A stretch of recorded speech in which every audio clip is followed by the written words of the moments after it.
Hello and welcome to eGames. It's your host back again with yet another interesting tutorial video. In this video, I'm going to teach you how you can add friends in your Roblox.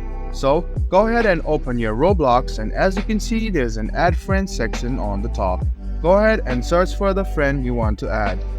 Let's suppose my friend's name is Ronaldo23. I'll search for him and then I will search which one of him is it. So this is my friend. I will just click on it and I will send him a friend request. Let me show you another example. I will search for a friend, I will find him or her, and then press on this add friend button. After I send him his add friend button, he will accept it and we will be friends. So this is how you send a friend request in Roblox. I hope the video was helpful for you. If you have any kind of confusion, please do mention us on the comment section down below. Like the video, subscribe to our channel, and do hit the bell button for more. See you in the next video. Until then, goodbye and take care.